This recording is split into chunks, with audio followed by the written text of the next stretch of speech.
Welcome to Philosophy Talk, the program that questions everything. Except your intelligence. I'm John Perry. And I'm Ken Taylor. We're coming to you from the studios of 91.7 KALW, local and innovative public radio for San Francisco. Continuing conversations that began at Philosopher's Corner on the Stanford campus. And from that oasis of thought, it migrates to the air via the signals of this lovely station and our growing number of affiliates, and from the air to the internet via our blog, theblog.philosophytalk.org, where I posted this morning a blog entry on idealism, transcendental idealism in particular. Hey, that's great, Ken. You know, I haven't read it yet, but I'm sure it'll be fascinating. Now, Kant was often called an idealist. He claimed he wasn't an idealist, but he did, whether he was an idealist or not, he did kind of put this question center stage that has remained center stage in philosophy ever since. To what extent is our mind, or in more recent time, our mind and especially language,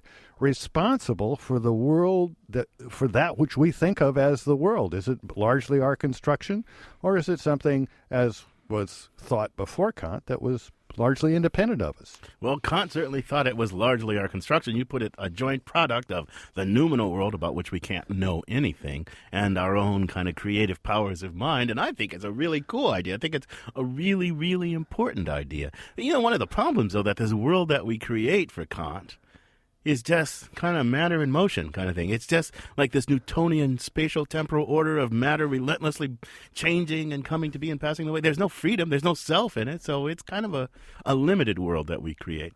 I think Kant's got kind of a fascinating idea that there's this real world out there, but that all we're really aware of is something that's filtered through our own human capacities and so forth. But there is a problem, it seems to me, is that where are we in it? If we're part of this joint product between us and the real world, then we must have been causing the real world with it. Yeah, so we must not be in the real world. Well, yeah, he talks about... I'm in the phenomenal world, aren't I? I mean, where am I? You're a pretty phenomenal guy, John. Yeah. But in some sense, you're kind of in the phenomenal world, and you're also in the noumenal world. It's kind of a really complicated view, but you're right, though. We create it. We are with the noumena, we create this thing, what he calls the spontaneity of the intellect, the spontaneous power of the intellect. But it's really hard because, you know, freedom and all that stuff, it's really hard to fit it into that phenomenon. If we're both producer and product, how are we as moral agents supposed to think of ourselves? I mean, if we're not part of the world of space and time, how can we act? But if we can't act, how can we be moral? You know, to answer that question, you have to read Kant's three critiques: the critique of pure reason, the critique of practical reason, and the critique of judgment. But we'll try to deal with it in 45 minutes, in the 45 minutes remaining on the show. And to help us think about Kant's idea, Polly Stryker, our roving philosophical reporter, went out and talked to some people about how Kant's ideas affect us in the 21st century. She files this report. Immanuel Kant had many big ideas. So many, in fact, that it's hard to know where to focus. Stanford philosophy professor Alan Wood is a noted Kant scholar. He believes one of Kant's ideas identifies a universal desire for satisfaction, a goal that can never be achieved. The human condition for Kant is a problematic one, and it's not one that we can feel ever entirely comfortable with. The way I put it is that it's our fate as rational beings to seek a completeness and final satisfaction in a system of knowledge and belief, but it's also our fate that our own honesty as rational beings must always deprive us of the satisfaction we are bound to seek.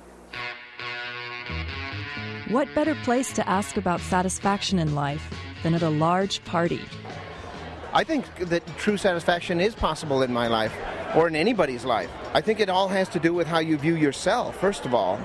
Somebody might say that being successful at work would be at the top of where they're going. Other people would say just as long as my work is respected by others, as long as I get critical acclaim, then that's fine as well. But I do think it's reachable and it's attainable. There's a certain amount of stress on our bodies so that we stand upright and fight gravity.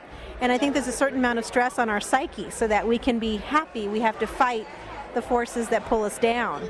It's both incomplete to say that I am happy and satisfied, but it's also incomplete to say you cannot be happy and satisfied. It's a cycle, it's a continuum. Satisfaction is completely attainable. The problem is that it tends not to last very long. So we have many moments in our lifetime of satisfaction and fulfillment, but then they're gone. And that constant drive, that need to have fulfillment and happiness again, forces us to look for the next moment.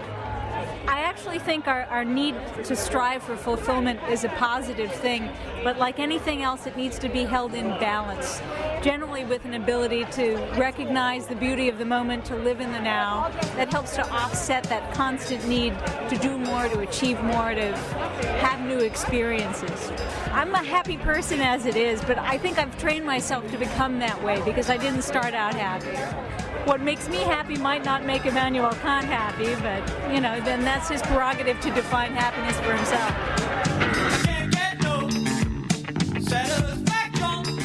Well, I disagree completely with the fact that he says that if you tell yourself you're happy, then that's just an illusion. I mean, you could say the same thing the other way. Well, if you say you're unhappy, then that's also just an illusion. You can't reach full, complete, total happiness. You can't reach the limit. You can't reach the maximum. You can only strive for it. Oh, you should keep striving for it. Why? What else would you do? If striving for it is better than not striving for it, but you have to understand that you'll never get there. Never, ever, ever. You can't. Kant was right. Completely right. Totally right. Absolutely right.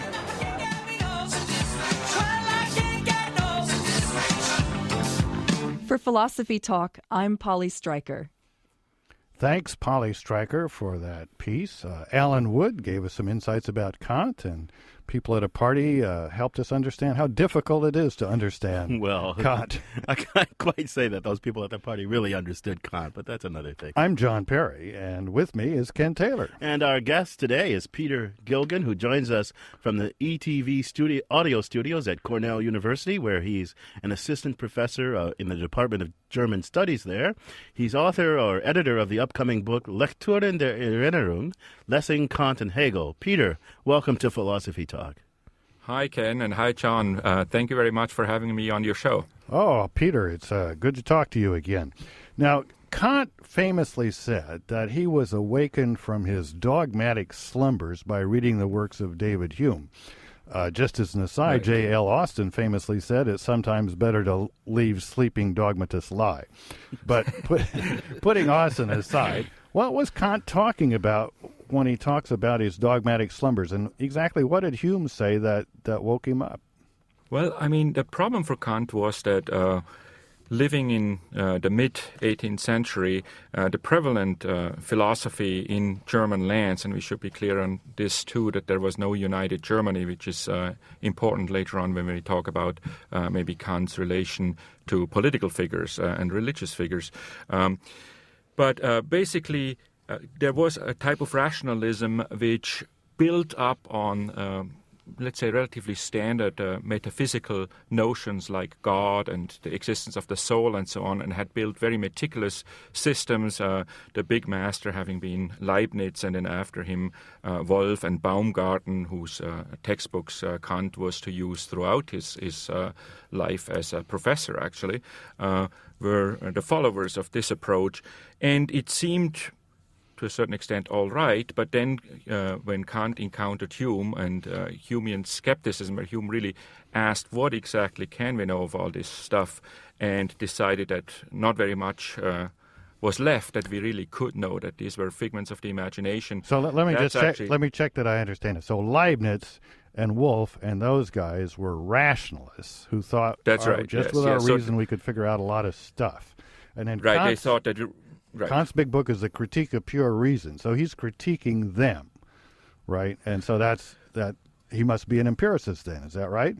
Well, not quite. I Not mean, in quite, a way, huh? he's trying to take the middle road between the two, and in a way, he thinks that Hume cannot be right either, because if Hume were right, then basically our fate, at least in Kant's eyes, would be a pretty sorry fate, and we couldn't know very much at all, and would also have not very much to say about, for example, such important things as our morality, what we should do, because in Hume's view, we were determined mostly by our passions, and reason would only work as a sort of rationalization for our passions, whereas that was an unacceptable Peter, approach for Kant. Let me see if I got you right. So you said something about our faith, right? Would be, I mean, the rationalists... Our fate, I mean. Our fate. Okay, good. Because Kant has this strange quotation. He denies knowledge, he limits knowledge to make room for faith. I thought you were... That's right. But so the rationalists believed in all this cool stuff and the power of reason to know this cool stuff about... the inner animating causes of the world, of nature, right? I mean, they thought they could know by reason, as it were, the complete system of nature, and you could know the self, and you could know God, and all this cool stuff just by the power of reason.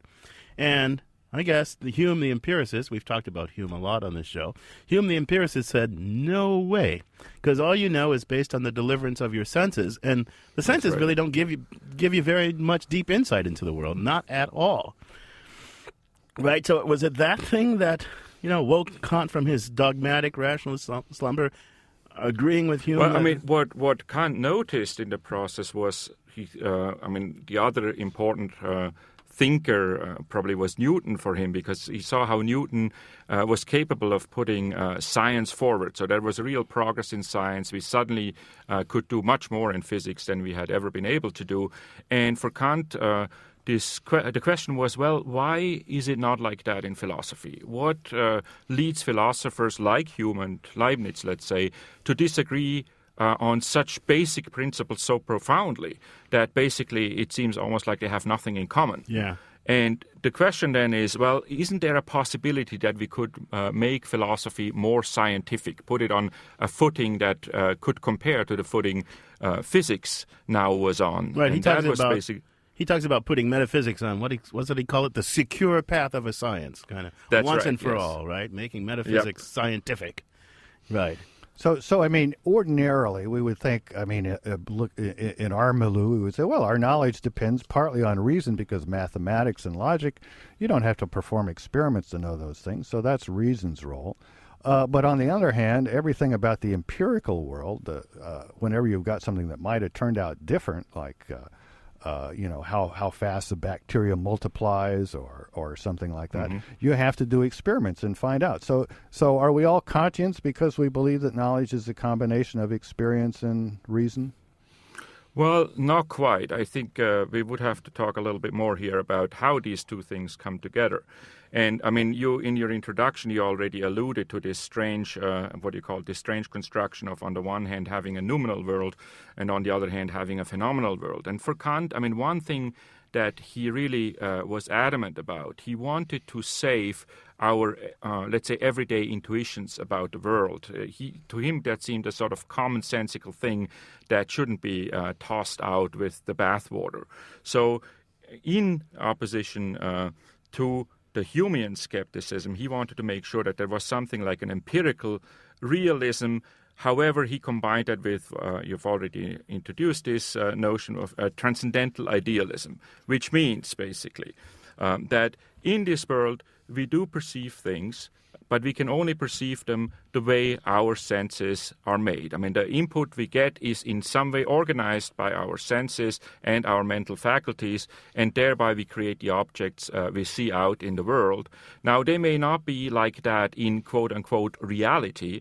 I mean, we all have, let's say, green glasses on, and we will never know that we have green glasses on because we can't take them off. The glasses we have on are the glasses we have on, and what we perceive through them is what we can see. Peter, I'm going to ask you to expand on that after a short break. You're listening to Philosophy Talk. Our subject today is Kant, the philosophy of Immanuel Kant. Our guest is Peter Gilgen from Cornell University. We've been talking about Kant's place in the history of philosophy, especially his relationship with empiricists like Hume and rationalists like Descartes and Leibniz and Wolff. We're going to dig more into the details of Kant's own strange metaphysics and epistemology. Noumena, phenomena, and your calls when Philosophy Talk continues. You may find yourself in a beautiful house with a beautiful wife. You may ask yourself, well, how did I get here? Letting the days go by, let the water hold me down, letting the days go by. Talking Heads and Once in a Lifetime. I'm John Perry. And I'm Ken Taylor. Today we're discussing the philosophy of Immanuel Kant. Join us. The number is 415-841-4134. That's 841-4134. Outside the Bay Area, call toll-free at 1-800-525-9917. Is the world we experience a mere appearance? Can we ever get behind or beneath the appearances of things to see them as they are in themselves? Could the world we experience really just be a creation of the human mind? You can give us your opinions about these things. You can call us, or you can also email us at comments@philosophytalk.org. We're talking about Immanuel Kant, and I just want to mention to our listeners that a good introduction to Kant is a book by Alan W. Wood of Stanford University called Kant.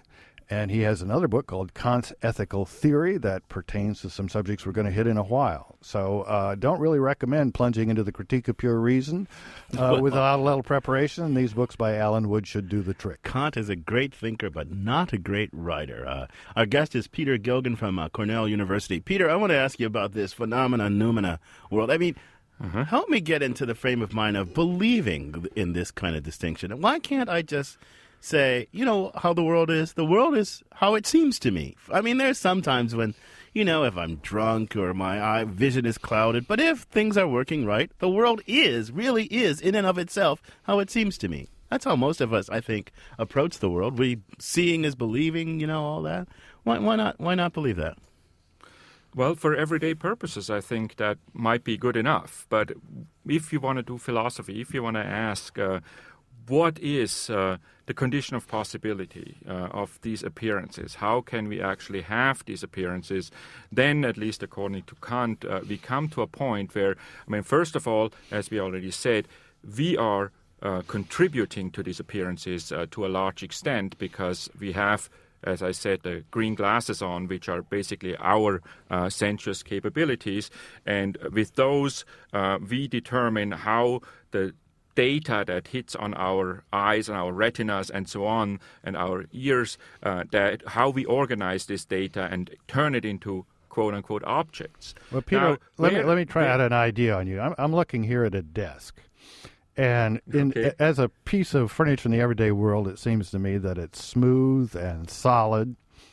But we know that really there's a whole different world that's responsible for that appearance of solidity and smoothness, a world of little molecules and atoms that are mostly empty space, and below them quarks. Now, could I say, oh, well, see, Kant was right. There's this phenomenal world, the one we're used to, of the smooth, solid desk, and then there's the noumenal world, the little molecules underneath. And Kant was only wrong that he thought we couldn't understand the noumenal world, and actually he was right, because I don't understand it, but other people do, I gather.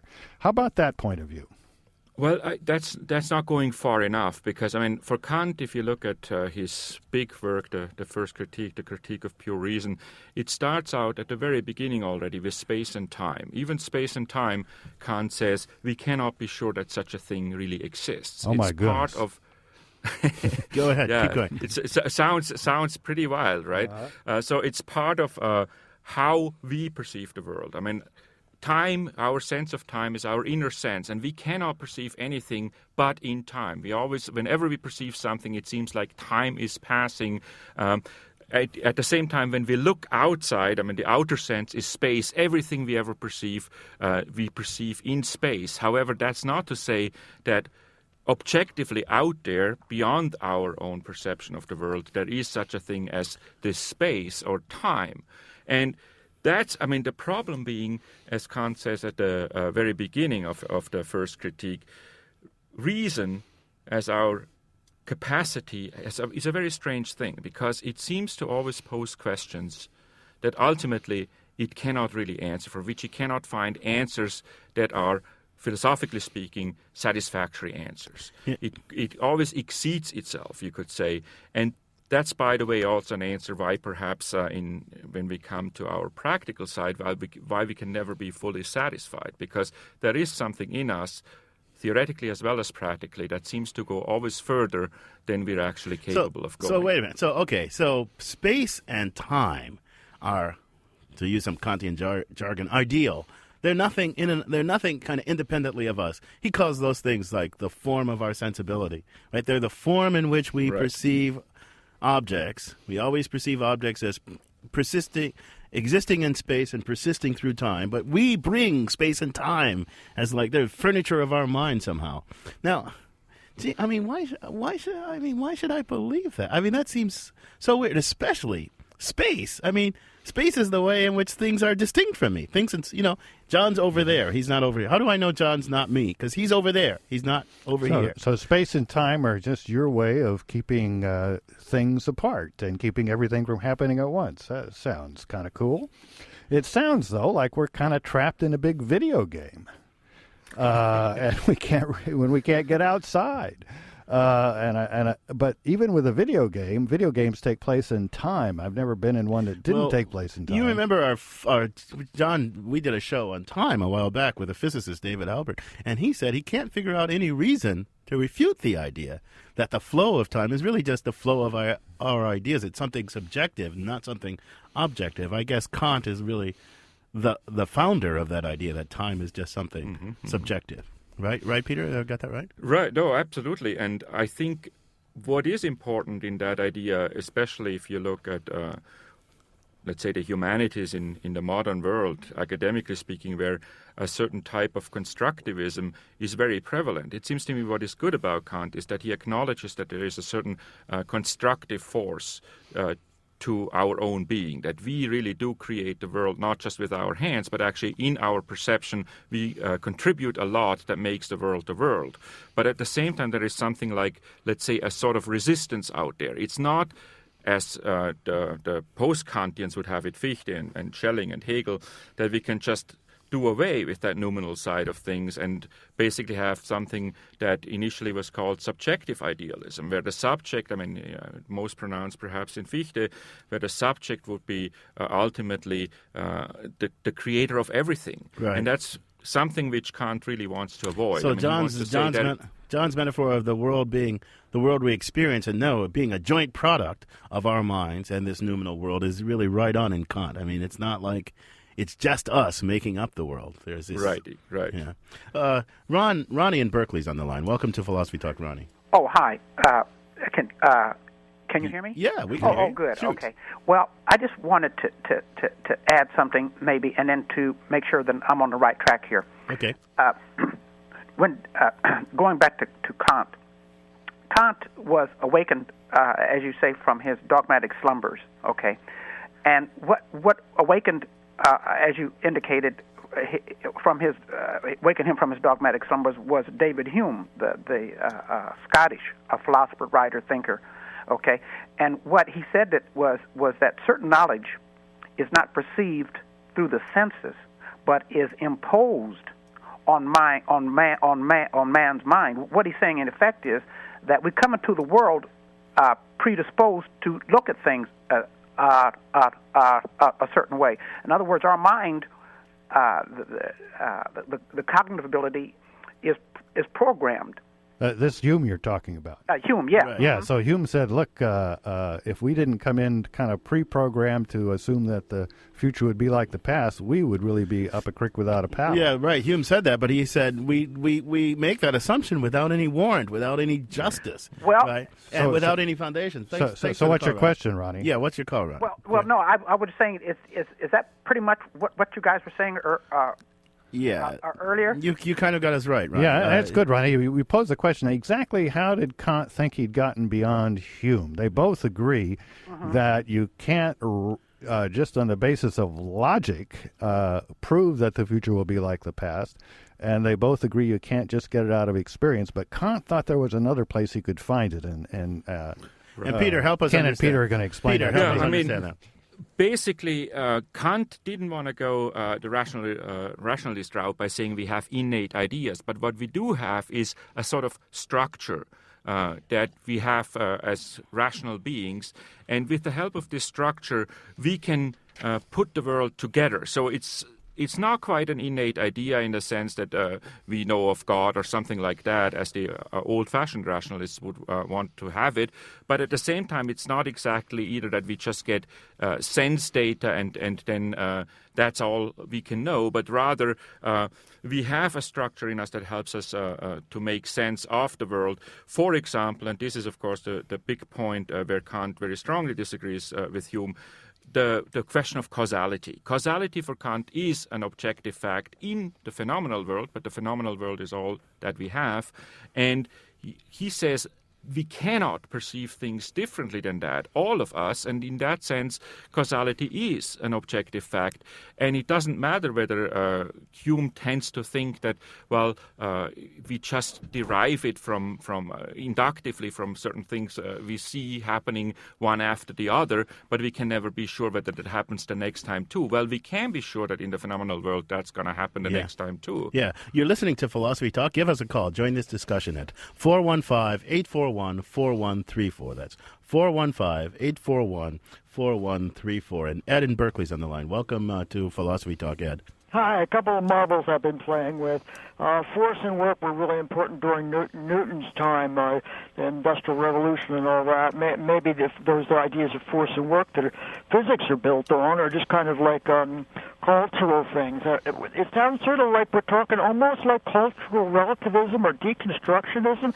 And what does Chomsky have to say? It seems like he comes in here somewhere. I've been praying for my 30-year-old dad recently. I just figured that fits in there somehow, just as an experiment. I don't usually... Well, there's some interesting points. Thanks for the call, Ed. I'd say that all of these relativisms, cultural relativism, linguistic relativism, really aren't quite what Kant had in mind, but they're in the stream that he released of things that we know not being just as they are, but having a lot of input from us, our minds, our language, our culture. Yeah, Peter, you want to comment on that? Yeah, I mean, the problem there is, I think, that what people often totally overlook is that Kant is defined. I mean, he's not talking about psychology here. He's not talking about you are like this because you grew up in this culture and somebody else is different because they grew up in a different culture. That may well be true. So relativism in certain cultural areas may well play a part. But Kant is really talking about what are the conditions of possibility of our experience as human beings, meaning as embodied rational beings. And so a critique that would come in on the part of cultural difference would not even touch on that. Right. It's deeper than that. Right. And I think that's very important to say. I think you're right.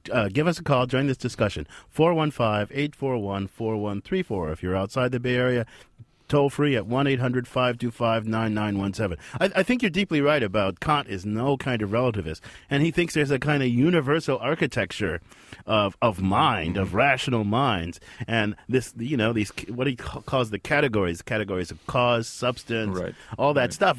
Any kind of rational mind brings that stuff to its experience. But there's a way to think about how you might be led to relativism of a kind from Kant, because Kant thinks there's a fixed once-and-for-all architecture, and you might think, well, he's right. The mind has to have some antecedent architecture that it brings to its experience as an organizing thing, but you know what? It can change. It's subject to all kinds of forces. It kind of has a certain plasticity, and then you're off and running with a kind of relativism. Of course, Kant, although he didn't think you could give rational arguments for the soul and the self and God, thought he could give pretty rational arguments for what he called the structure of categories. Those arguments maybe are not quite as persuasive as he thought they were, so people were kind of half convinced. I think we think in terms of categories and construct the world in terms of categories, but I don't think they're just fall out of nature of understanding. I think they fall out of culture and language. So there is a root from Kant to a lot of these modern trends. What do you think about that, Peter? Well, I would agree. I think it's true that from a certain point on, cultural differentiation would certainly play a part, and possibly, let's say, sexual difference might have something to do with it too. And those are certainly points where one could amend Kant. But I think what is important and something that I personally tend to agree with is that at the very basis, there are probably some things, and maybe Kant thought more things than we would nowadays think, but there are some things on which all of our human experience is based, and we have something in common. And I think, quite frankly, in a time where relativism sometimes really does run rampant, I think it cannot be stressed often enough that there is maybe something out there that we all have in common, and that Kant gives a pretty good argument for that. Yeah, I think you're right. Look, I want to try one last thing at making it plausible and deeply plausible that we've got to bring a whole bunch of stuff to experience, right? There's got to be a lot of work for the human mind to do. Because if you think about what do the senses really do to us? They just tickle our nerve endings. That's all the sense. It's all the world rushes in. How? On our nerves, on our nerve endings. And Berkeley put it, what light does to the eye is shake the optic nerve. That's all it does. It's energized shakings. But then outcrops representations of space, time, persistence, cause, effect, right? All this complex stuff. So where does that come from? It doesn't just come from the energized shaking of the nerve endings. It's stuff that we somehow bring to bear that's already in the mind. It's got to be like that. It's got to be right somehow. Don't you guys think that's got to be right? Well, I think that's right. I'm a little unclear as why it's such a big advance beyond Hume. I mean, Hume says, look, A causes B means in your experience, A's have been followed by B's, and you've grown to expect it. And the reason for that is custom, and he would base it eventually on the kind of the way the animal spirits race around your mind. Kant says the basis of it is something that is expressed in German and sounds much more important, the categorical structure of the mind. But Peter, what do you think? Why is it an advance over you? In 1 minute. First of all, I think it is interesting that question arises because Hamann, who was a friend of Kant's in Königsberg at that time and did not agree philosophically with Kant, but he used to call Kant our Prussian Hume. So there was some justification even in contemporary terms of reading Kant as sort of just a bit of an extension perhaps of Hume, but more or less falling together in many questions with Hume. I mean, mostly as a skeptic that would be, vis-a-vis the rationalists in particular. And so I think it's not entirely wrong to say that Kant has a lot in common with Hume. I mean, the question would be, what Hume are we talking about in that very moment? Yeah. To me, that's more the question than what Kant are we talking about, because what is the positive contribution of Hume? And I think there is a lot of room for different interpretations. But John's point helps us to see why it is that Kant said that it was Hume who woke him from his dogmatic slumber, right? Right. Because Hume is the guy who says, look, guys, you silly rationalists. You think the reason just peers into the nature of things. We know the world through our senses, and the senses don't deliver much. Now, you might want to claim that Hume and Kant are closer than it seems on metaphysics, but I don't think anybody would want to claim they're particularly close on morality, freedom, and things like that. Yeah, they really go different directions there. So we better get into that. Yeah, you're listening to Philosophy Talk. We're discussing the philosophy of Immanuel Kant with Cornell University's Peter Gilgen. Kant's philosophy may seem to leave no room for freedom, the self, morality, or even God, because we don't know those things on the basis of reason, and they don't seem to be elements of direct experience. But Kant claims to limit knowledge in order to make room for faith, and that includes freedom, the self, and morality. In our next segment, we'll talk about how these are supposed to get into Kant's picture. Freedom, morality, the self, and your calls when Philosophy Talk continues.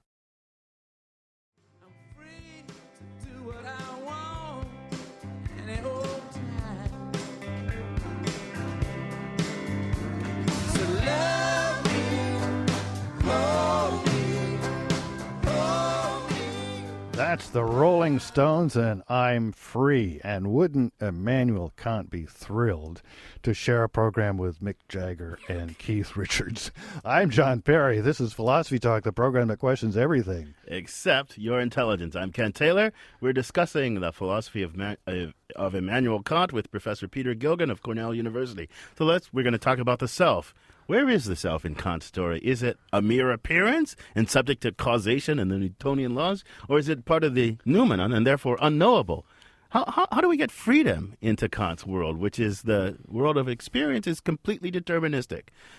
Give us a call and tell us what you think. If you're puzzled, call in and share your puzzlement with us. Yeah, if you can find yourself and get it into gear, you can join us by calling 415-841-4134. That's 415-841-4134. Outside the Bay Area, call toll-free 1-800-525-9917. That's 1-800-525-9917.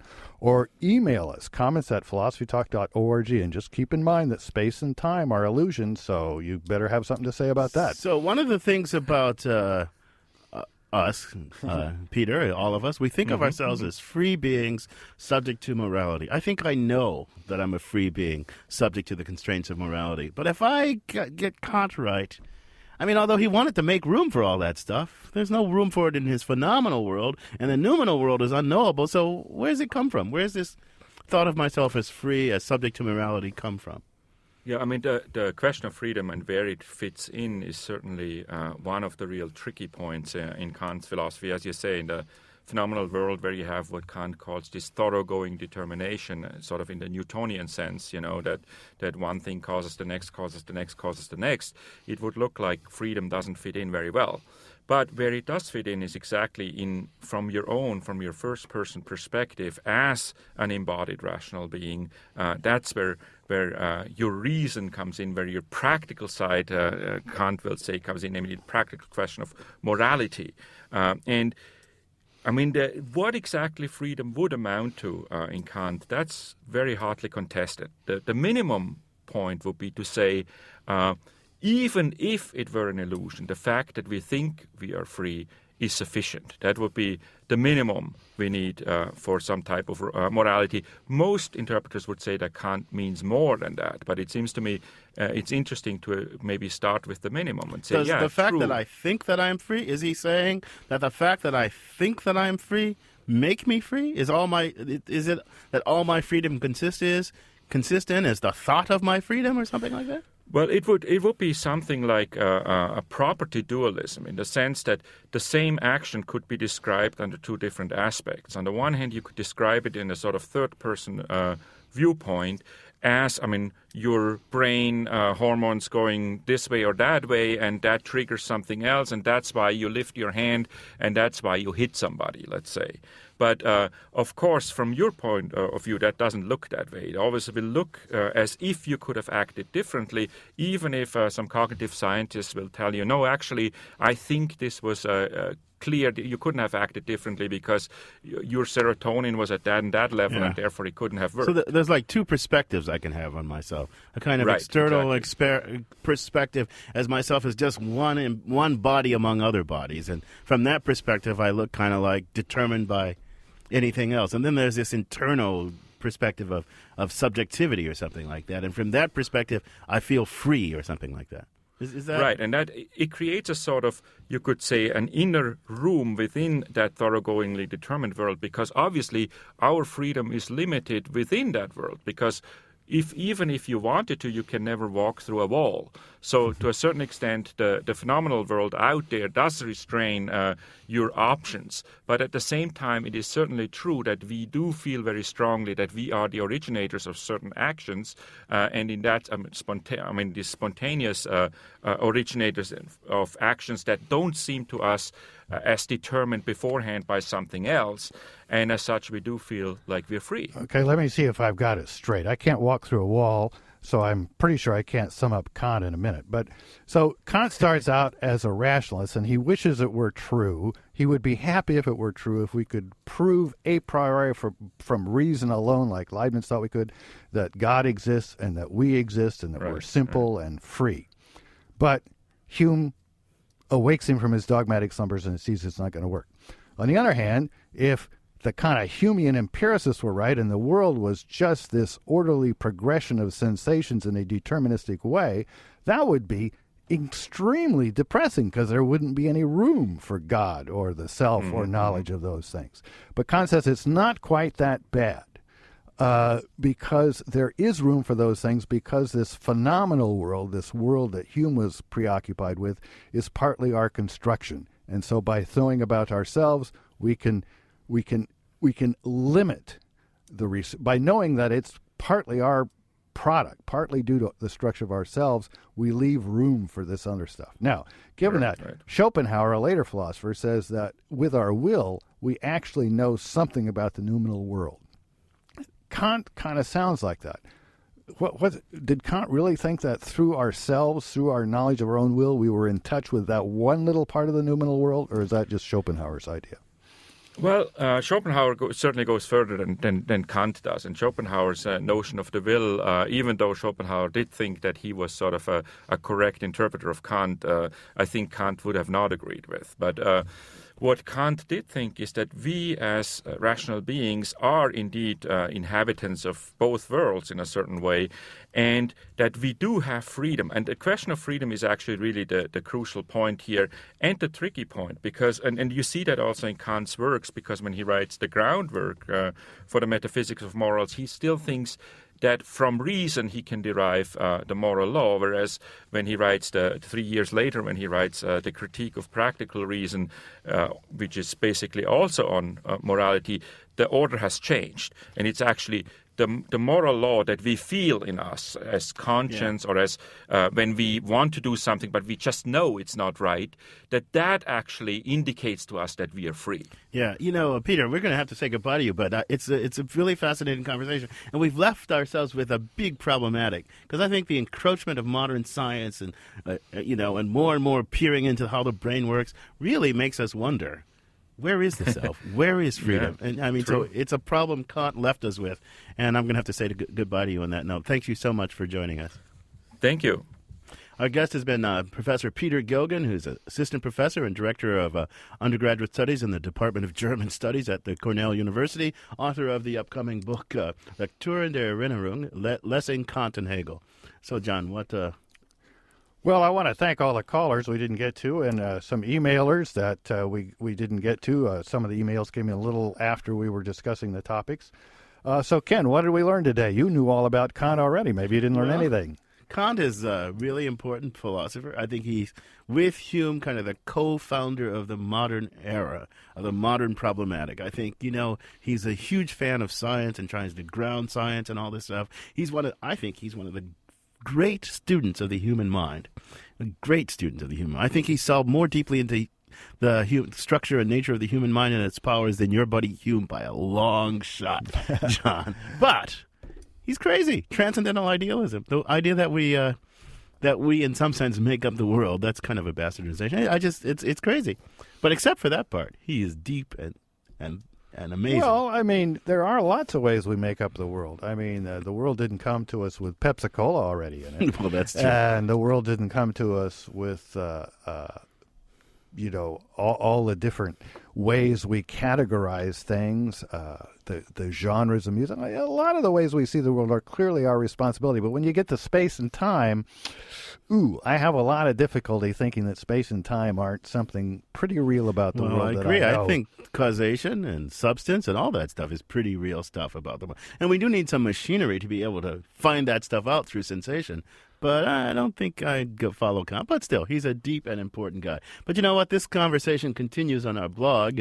As always, the blog.philosophytalk.org, where our motto is Cogito Ergo Blogo. I think, therefore I blog. And I've actually blogged a bit on this one. Go check it out. The blog.philosophytalk.org. Ken, I've got a riddle for you. Oh, shoot. When is a drum not a drum? I know. When it's a conundrum. And we've got a conundrum now. Chris from Connecticut's on the line. Welcome to Philosophy Talk, Chris. Thanks, Ken. Thanks, John. Big fan of your show. Oh, hi, Chris. Good to hear it. Where in Connecticut are you calling from? I'm calling from Stamford, Connecticut. A lot of people think that's where Stanford must be. Yeah. So what do you do out there in Stamford, Connecticut? I'm in financial services, and I work with nonprofit healthcare corporations all over the United States. So what's your conundrum, Chris?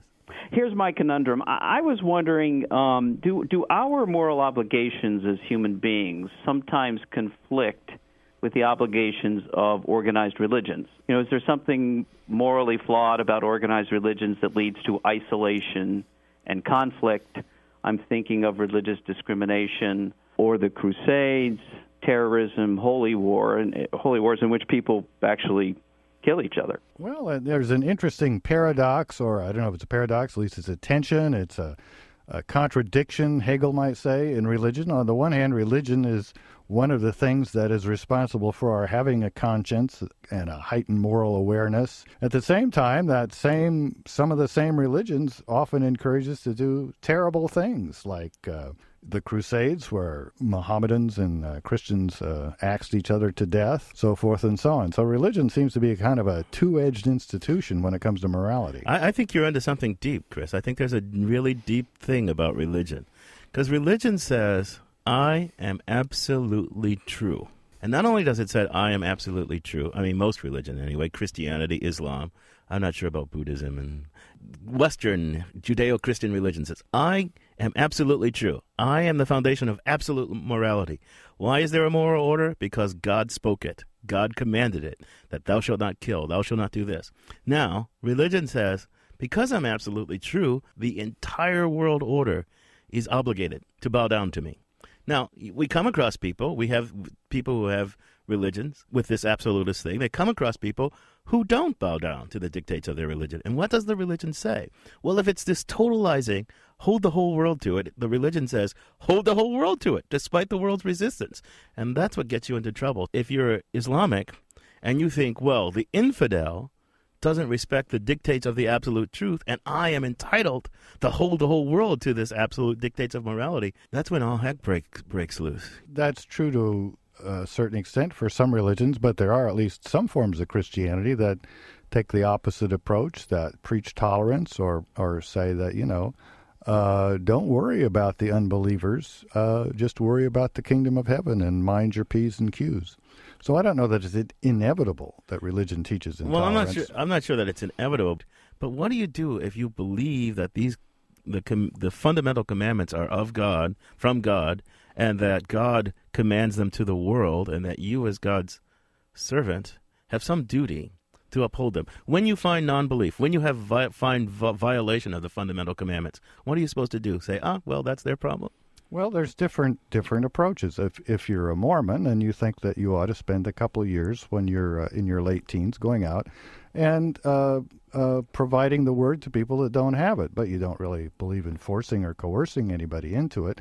If you're a Spanish Inquisitor, your point of view is much different. Suppose you're committed to the fundamental liberty of all human beings, and you see persons who are the victims of people who disbelieve that, right? And no amount of persuasion can get them to see the truth that you know. What do you do? Just say, oh, well, too bad for those victims? What do you think, Chris? Well, I'm not sure what I think. I mean, I think that there's a part of you that says, look, when the church, you have a moral conscience and a moral obligation in your own mind. And then maybe there's some balance between your religious obligations and your own sense of your moral obligations. What I'm trying to figure out is to what extent a religion based on convictions about what is absolute can be either indifferent or tolerant of violations of those absolute dictates when they see them in the world. Because, I mean, in some ways that sounds like, well, tolerance is good. But in some ways it seems like, well, look, I won't tolerate slavery. But now you look at it the other way. Look at the Islamic fundamentalists. I will not tolerate Western imperialism. I will not tolerate the rape of Muslim lands and Muslim wealth. And my religion tells me, despite the fact that I can't persuade these guys, do them in. So I don't know if it's so escapable. Well, if you go back to the slavery debate, you find churches and God-fearing people on all sides. In the American South, some of the southern churches were very much compromised by the institution of slavery. Some of them, for years, refused to admit that slaves could be Christians. On the other hand, a lot of the impetus for the anti-slavery came from churches in Massachusetts and other parts of the North that were. So I think the church is a mixed bag. It's like the Boy Scouts or universities or philosophy departments or anything else. There's some parts of it that lead to very good things, and other parts of it, since humans are involved, it's not too surprising, lead to bad things. Yeah, I still think that religion is faced with a kind of paradox in the modern world. Its absolutist nature is kind of uncomfortable with the vast moral diversity that we find in the world, and its edict to, in some ways, hold the world to its absolute dictates is a big source of trouble. But I agree, it's a more complicated thing than that. Well, Chris, I hope I know we haven't solved your conundrum, but I hope we've taken your mind off the miserable existence in wet Connecticut for a little while. Yeah. Well, you have done that in an entertaining way, and I appreciate your thoughts very much. And Chris, thanks for calling. Sure. It's good to talk to you, guy. Good to talk to you. Thanks, okay. Chris. Take care. Bye-bye. Bye-bye.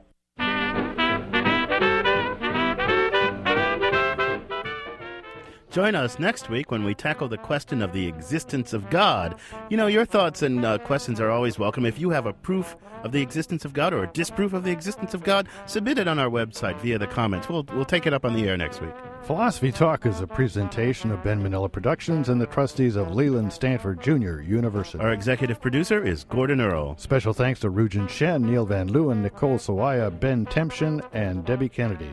Support for Philosophy Talk comes from the Pacific Division of the American Philosophical Association. Also from various groups at Stanford University, the Friends of Philosophy Talk, and the members of KALW, local public radio San Francisco, where our program originates. The views expressed or misexpressed, as the case may be, in this program do not necessarily represent the opinions of Stanford University or of our other funders. The conversation continues on our website, www.philosophytalk.org. I'm John Perry. And I'm Ken Taylor. Thank you for listening. And thank you for thinking.